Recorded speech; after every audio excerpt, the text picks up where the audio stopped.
What's up, guys? Today I'm here with Luke from Wilson Auto Detailing. I'll pop his channel up on the screen.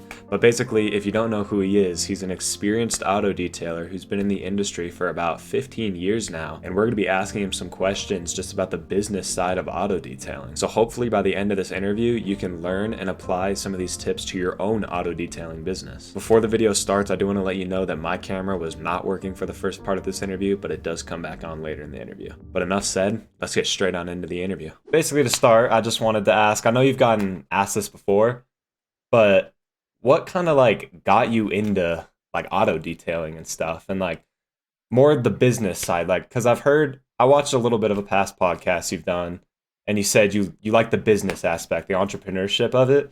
What kind of what got you into that business side of just everything? Yeah, so in terms of how I got into auto detailing, it's pretty simple, really. When I was younger, I wanted to start a business, and we had a family friend who had a big detailing company, and so it was kind of the first thing that was on my mind. And so basically, we bought all of the kind of necessary stuff that you would start if you were young and you have the cute kid thing working for you. Yeah. And so it was nothing fancy, but that's how I started. So I started knocking on doors, handing out flyers, telling people who I was and what I was doing. And that's how I got my first kind of 20, 30 clients, was literally pulling a wagon around with a shop vac and car soap and knocking on doors, giving them my Yeah, so information. you kind of just went around your neighborhood and just kept asking, what was the process? You knocked on the door, you just what was your kind of line? Just, hey, can I Yeah, I detail don't your I car? don't know if Or I had a line.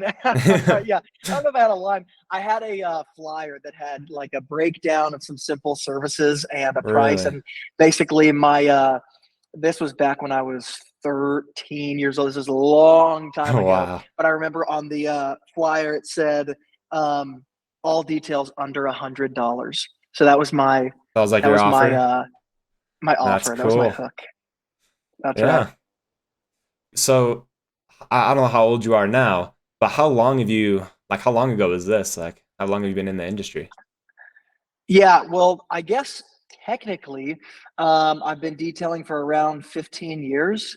So, yeah, yeah, around 15 years ago. Yeah, and when did you really start to think, yeah, this is kind of what I want to do? And when did you really start taking it seriously? So when I was in high school, I took it really, really seriously. So I really didn't do any, I kind of I had foregone sports and things like that, and Yeah. I just kind of was interested in building up my business. So spent a lot of time in the summers doing it, and then um, kind of was even trying to market myself in school. I would stay after school a lot of times and detail teachers' cars, administrators' cars, and I kind of lived in a suburbia area, and so there's a lot of really big high schools around, and so Oh yeah. um, yeah, I had like a lot of teacher clients back in the day. Really? And did they just keep coming back to you, and were you their go-to car detailer? Yeah, definitely. I think it was kind of a once you're in sort of deal. So word spreads fast in teacher administration land. Yeah, But they kept just organically saying, "Hey, I got my car detailed by Wilson or right, Luke over here." Yeah. right, And then what kind of so obviously organic outreach was kind of your first strategy in the start, but when did you right, really start taking to social media and taking that right. foothold? Yeah, yeah. So when I was in college, I had built my business to where it was kind of at like a tipping point. So I kind of had to make a decision as to whether or not I wanted to continue building it and bring on people who were full time. I had people circulate in through spring, summer, fall. And then I didn't have anybody ever detail with me during the winter time because I only detailed for maintenance clients during the winter. I never took on new clients. So anyway, when I was in college, I knew that I did not want to build my detailing business bigger than it currently was because of what it was going to require. So this is kind of like a counterintuitive.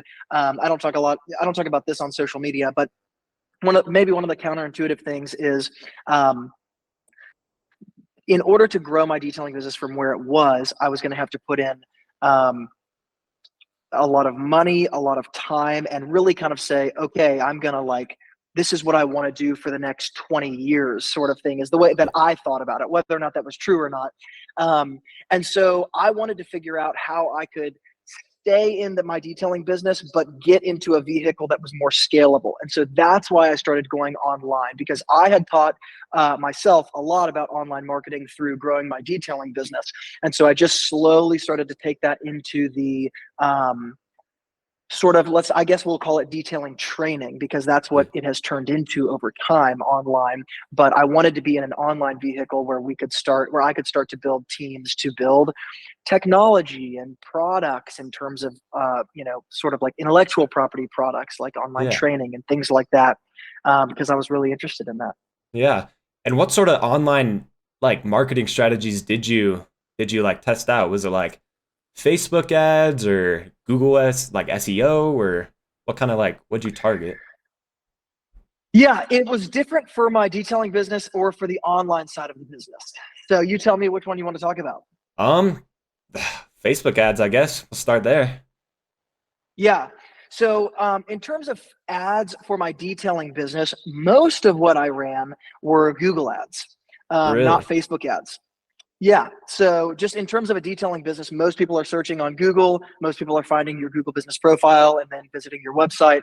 And most people they sort of have they call it like intent based marketing. I have a specific thing I'm trying to do. I'm looking for a specific solution, and Google tends to be a more um, intent based platform if you're trying to capture local customers. So I ran a Yeah. lot of Google ads. So you found that to be the most like, I mean, did you test out with Facebook ads at all and just found Google ads to be the most rewarding, or is that what Yeah, was the deal with that? I think Facebook ads tend to be more appropriate for things like online physical products, online intellectual property products, or information products, sort of e-commerce. There are certain service-based industries that work well with Facebook ads, and certainly detailing can work very well with Facebook ads, and many people do. That just isn't the low-hanging fruit, I guess, in my Yeah, yeah, that makes perspective. sense. Yeah, and then with the Google ads, did you sort of, I'm not totally 100% familiar with how Google ads work, but did you try to like gain like lead information sort of? Like did you, was there a form that they filled out and like gave a little information and Yeah, like followed that's a up on that? great question. Yeah, that's kind of the question. So we can get as deep or not deep into this as you want to. There's a lot to say Yeah, about it, yeah, in terms of like ad marketing for a service-based business in a geographically constrained area. So you can spend a lot of money testing a lot of things doing what I'm talking about doing, and there isn't. I've kind of come full circle probably with a lot of this, and I would say there isn't one single strategy that is like the secret or the unlock or the most profitable. And even when you find something that actually works really well, like let's say you're sending people to a booking form online, there can be a point at which platforms shift or behavior shifts, and you have to start shifting your strategy kind of 1 degree. So I have yeah. done basically everything. I've run ads directly to websites, run ads to booking forms, run ads to videos, run ads to certain pages of websites. um, Everything you can probably imagine.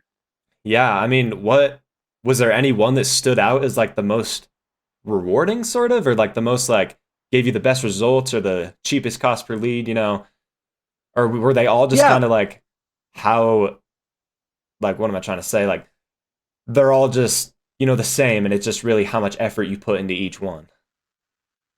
yeah, I think it depends on what the end goal is. So people tend to look at ads as sort of like they kind of look at it ubiquitously. So it's like ads are ads. And once you get into the ad world, you realize, oh, you can have you can have so let's say like such a detailed goal that you could kind of like infinitely run different types of ads and never reach the end of like the things that you could test or try to do. So I would say that one of the most profitable ways in a short-term sense to get detailing, this is an oversimplification, to get detailing customers in a local area, if any detailers are trying to do that, is running sort of like seasonal discounts. And so you're kind of running ads in a particular time where we know people are tend to be searching for this particular type of service, and there's a sort of urgent scarcity, something attached to it, like a discount that is attached to a seasonal sale or something like that. So Yeah, kind of like winter catches their detailing or eye. summer detailing. Yeah, exactly. And so, like I said, it's kind of a short-term strategy. I don't think that's always the best way to bring in like the type of customer that, let's say, like monetizes the best on the back end or over the Yeah. lifetime of that customer, but it can be a way to bring in Just customers quickly. yeah, yeah. And then would you say when you get customers in, was your main goal when you get a customer, like were you trying to get them on a monthly retainer or were you just trying to get them in and out kind of like just as a one-time payment? Or what was your thought behind that? Yeah, great question. I think that my number one goal in my detailing business was always to bring in as many possible, what I call maintenance clients, as possible. And so these were just people that detailed for on some sort of regular basis. Um, Early on in my business, I was really strict in the way that I defined a maintenance client. So it was somebody who was monthly or sort of bi-monthly, and it was like, that's how you define it. And what I learned over, I mean, it probably took me too long to learn this, but what I learned was, um, in a lot of areas, it was a lot easier to bring detailing clients in on a regular basis if you just really expanded the window of what you considered a regular basis. So this sounds Yeah. obvious in hindsight, but um, rather than sort of only offering a monthly or a bi-monthly plan, and these aren't things we really ran ads for or run ads for other people now sometimes. Um, but if we were to take a one-time customer and essentially put them into a follow-up funnel where at minimum our goal was to see them once a year, that was actually really easy. And so it became pretty easy over time to build a really, really, really, really, really big list of people who at minimum were on a once a year maintenance plan or an annual maintenance plan. And that became kind of, what would I say, a very easy way to take any kind of one single transaction customer and ensure that they became a lot more than that. Yeah, get a more lifetime value out of them, so to say. And then Yeah. And then what would you find, like say you got a lead, you have a lead from your ads or from organic or from whatever. What would you find is the best form of contacting them after getting that lead that'll convert to like a conversion? Did you get them a phone call like as quick as possible? Do you get them in like a little like automatic text sequence, email sequence, or what, like Yeah. tell me about that. Yeah, totally. Phone call like 100% of the time. Yeah. And so, and this is like probably pretty obvious, yeah, but the two most important things in terms of following up with any lead, and this is sometimes true, like not in every business, but in most businesses, let's just say service-based businesses, a phone call, and of course the time frame in which you actually follow up with that person. Um, we're talking about ads. It's funny.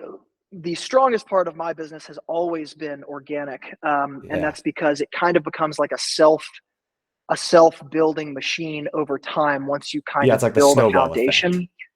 Yeah, Yeah. exactly. And ads are kind of like icing on the cake in a lot of ways, or they allow you to test certain things, and you kind of have the liberty to do that over time.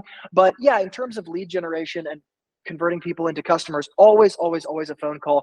And it's probably no surprise. Automation is amazing, but it has limitations, and people probably put it into like a dreamlike idea that it's not Yeah. really like that.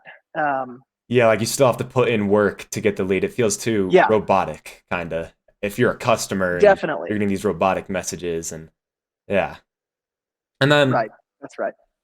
when did you have any, like when you were starting out, or really any time in your actual like business career, did you have any competitors? And if so, how'd you like kind of stay like ahead of them and or like keep track of what they're doing and just staying ahead of the curve, sort of say?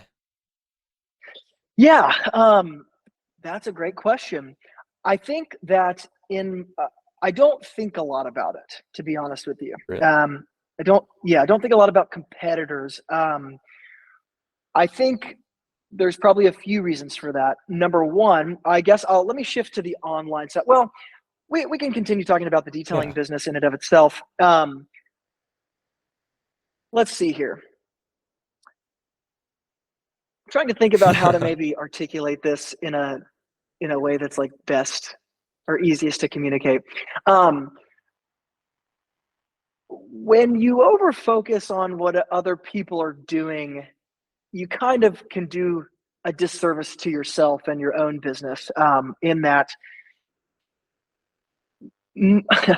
I get to deal with a lot of businesses now, so I get to talk to a lot of people who are building a lot of businesses. Most are detailing businesses, but in my local context, I get to talk to a lot of entrepreneurs. And um, what you find pretty quickly is that most businesses are really bad. They don't Really? make money. They're terribly operated, and I mean, I guess bottom line is they don't make money. That's kind of Yeah. like most businesses. I think people don't really get this. Yeah, that, not every um, business is some like Wall Street business. no, yeah. Most people are really just trying to like do the best they can. I mean, that's all of us. I have a really great friend, or not a great friend, a friend of a friend who does a lot of private equity stuff, and he has a great quote that I like. He said, "Most businesses are just loosely functioning disasters that sometimes happen to make money," and that could be a helpful framework, especially when you're thinking about competition, especially if you're thinking about competition in the detailing world. One of the things that I like about detailing and industries like detailing is that people always like to talk about how competitive it is. What they really mean by that is it's a low barrier of entry industry, which means there's a lot of people that call themselves or assign, they give themselves an identity of I'm a detailer or I'm a babysitter or I'm a dog walker or whatever you want to Yeah. assign to it. These are zero barrier of entry industries. And so I don't actually think it's accurate to say things like it's really competitive, because what you really want to know is who are the real competitors inside the space that you're in, and how do I deal with those people? Because that's the 1% or less of people in the entire industry that you actually have to even worry about, if you even have to worry about them. Yeah, so you're kind of Um, saying not to waste your time thinking about people that are just doing your level or worse, and just kind of focus more of your time on just building your brand and just kind of building up your status and your quality and your everything, but just building up your business instead of focusing on them. yeah, I think that's right. It depends on what industry you're in. We're talking about specific to detailing industry Yeah, right now, yeah. and so there's certain limitations I would put on things, but it's a great example of an industry that, because it's so low barrier of entry, things tend to be really bad in most people's businesses. And so you can optimize for a very small set of variables that are very easy to optimize for, like customer service. And the second that you do that a standard deviation better than everyone else, you're already in the top 1% of performers in that particular thing. And it's very easy to be noticed in that. And so I don't really like thinking about the industry as competitive, just because if you have 1,000 tiny fish and one gigantic fish, it doesn't really matter that there's 1,000 tiny fish. It's still really easy to see the big one because everybody Yeah. else is so small. And so maybe that's a good analogy of Yeah, the yeah, that makes detailing sense. industry in some sense. Yeah. And Yeah. then kind of onto a different track here. When you were starting out, I mean, were you were doing mobile detailing, right? You were like going to people's houses and all that. Would you Right. say that's the best form to start out, as just a mobile detailer, or do you think like a shop or an actual like place you have to go and leave your car Right. is, you I know? think that it's um, probably the most economical way to start. Um, Yeah. yeah, and I tend to be more of that temperament. I don't, I've never raised investment capital for that reason. It's not, Yeah. it doesn't really match my temperament. And so I think, yeah, mobile detailing is like that. It's a lot more expensive to build this than it Yeah. is And if to, you do you have like an actual shop right now that you currently work out of, or are you still doing mobile detailing? Or yeah. So any detailing that I do is done here. Um, and so I built this from the ground up. It's a yeah. lot cheaper to go and rent somewhere or to um, buy something that already exists potentially.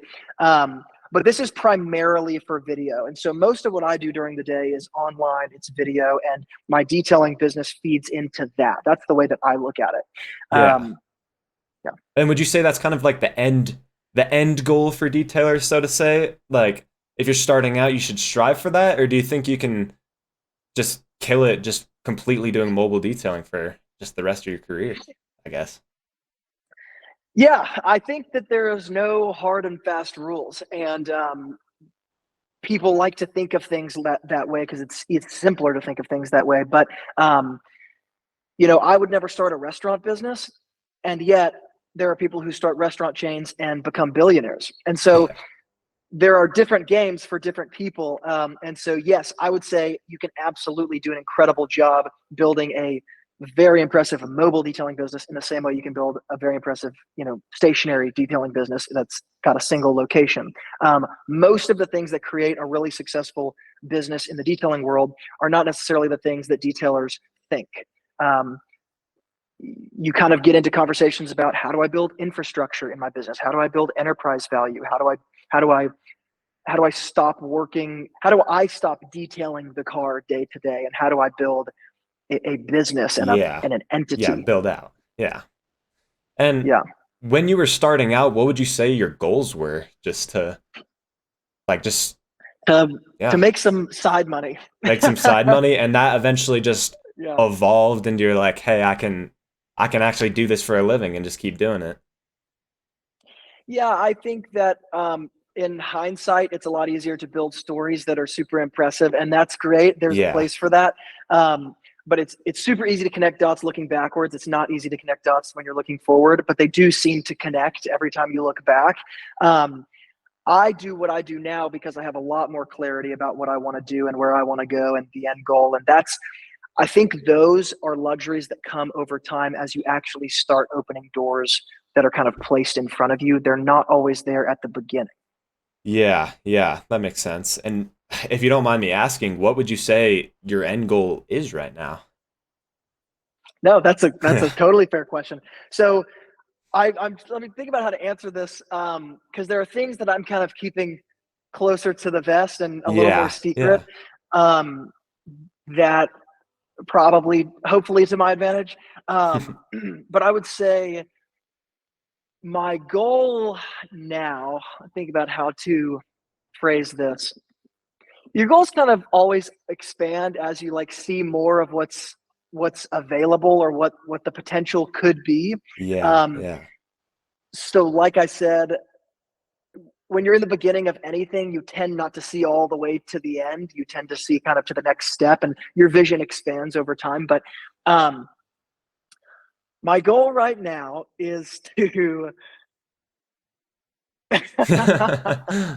I would just say simply, I'm doing some things right now with some people to start to try to standardize some things in the industry in a way that is not being done now, and that will probably lead to a lot more things. That will lead to a Yeah. lot of other things in the Yeah. Just kind of in like, the industry. yeah, yeah, That's I get ambiguous, you're I trying to know, but not you're trying to not reveal it, but I get what you're saying. yeah, Kind of yeah, just trying to kind of create something new in the industry and become something new. you're Yes, pioneering, so to say. yeah, and to your point about competition, that is probably part of the reason why I don't think too much about competition. In that, um, it's sometimes best to not always, but it's sometimes best to do something new because there is no competition, and that might mean that pursuit fails. The lack Yeah. of competition might mean that there's more risk there because people aren't trying to do it, but it also might mean that there's great opportunity. So Yeah, it's so not kind of always totally clear. look for the routes nobody else is going and sort of pioneer your way through that and create your own branch, so to Yeah, say. yeah, yeah. Yeah. I like a quote from a professor named Joseph Campbell. He said, "If the path before you is clear, it's probably somebody else's path." So that's what I'm going with. Yeah, yeah. And then did you have when you were starting detailing, did you have any like kind of role models or kind of like people you looked up to or looked for advice or looked for just yeah advice just moving forward? Definitely. I guess I could be specific about maybe books or people that I really like. I tend to really like if we're like name dropping, kind of the big names and the big biographies and stuff. Yeah. I appreciate people like maybe people like Steve Jobs who sort of um, were really willing to, I guess, stick their neck out there and to try something really new without a really clear idea of whether or not it was going to work or not. I like people like, I guess maybe not so business like, but I like to read people like Joseph Campbell. He was a professor of a professor of religion and mythology actually at a particular university, and he's got some really well-known classic books. And I think probably more than anything, I would say when you're in the beginning of anything, you tend to really look externally and you say, hey, is this a good idea? Can I get some advice? And you kind of position any kind of humble person tends to position themselves that way. And they say they're Yeah. looking for that external validation. And the more you get down a road into something, and maybe you do experience some successes and you kind of realize, okay, maybe I am on the right track. And I kind of do know a little more about this than I thought I did in the beginning. There's less and less of that external validation that is available. And Yeah. so it's actually a hard transition to make sometimes, to go from kind of saying, hey, let me talk to this really smart person that I know. Is this a good idea? To moving more like, hey, I appreciate your input, but this is kind of what I'm doing. And I think that's just probably part of the maturation process as you kind of grow in business or in having a family or just growing up in life in general. But I think that is something I talk with a lot of other entrepreneurs about, because it can be a very difficult posture for them to take. It's really tempting to want that external validation. Well, when you're Yeah. doing something new or when you're doing something at all, people will quickly be ready to give you advice or give you input, and it's not always helpful. Yeah, it's not always best fit for you. And like it may have worked for That's right. them, but you're entirely different. So you got to take that and just kind of make what you make out of it. And Yeah, then I think that's the difficult work. yeah, that was really insightful. And then a few more questions. Just what challenges have you faced just kind of moving through the industry, growing up? I mean, not even entirely, I mean, you don't have to get super personal or anything, but just kind of growing Sure. up, any challenges? Yeah, that's a very, very good question. Um, that's a good question. Let's think about this. So, you know, we all certainly have our own um, set of cards that are kind of dealt to us. Yeah. I have a lot of friends who I have friends who, their dad built a company and they gave their son a position and they make a nice salary and they work 10 hours a week. That is not my Yeah. story. Certainly it's not even close. But I think probably one of the biggest challenges in terms of entrepreneurship specifically is a lot of people try to try to say things like, here's what makes a great entrepreneur. It's this particular trait, or it's this particular childhood, or Yeah, like there are super there are black definitely and some white. interesting. Yeah, that's right. And there's a lot of interesting studies that definitely probably insinuate that people who had relatively difficult childhoods do tend to perform well professionally if in certain entrepreneurial ventures. Yeah. And I think that I would probably say yes, that is probably true.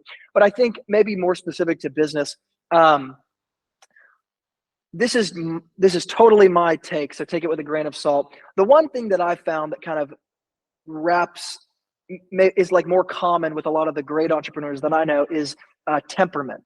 It's not necessarily an IQ or a level of hyper creativity or hyper industriousness, but there's a certain temperament. And what I mean is when you're really doing something new, there's a sense of uncertainty that you have all the time, and it doesn't ever go away. And it doesn't really matter how much money you've made. Um, that can be very difficult to Yeah. hold all the time. And so you have to really love what you're doing And people say that, and it's cheesy, and I get it. But if you don't really love it, the challenges will just they'll just wipe you Yeah, out yeah. because it All the is difficult. uncertainty, all the challenge, like you'll get hit with a roadblock and you'll just feel like giving up and moving on. Like, why am I doing this? And then, Yeah, that's yeah, right. I guess that kind of brings me to my last question for today.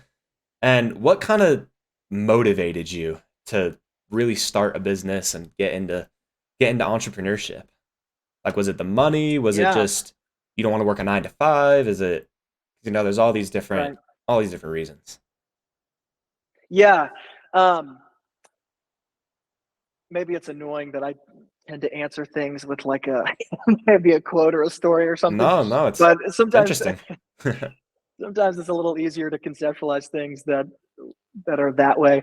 Um, there's a great story of it was either like I think it's a Hungarian poet who was trying to he was kind of getting into his career as a poet, and he was writing all of these letters to this master poet, and essentially was asking this master poet, are my lyrics good? And he wanted that kind of external validation, like I'm saying, Yeah. saying, are my lyrics good? Are my poems good? And finally, the master poet wrote him back and said, the question isn't, are my lyrics good?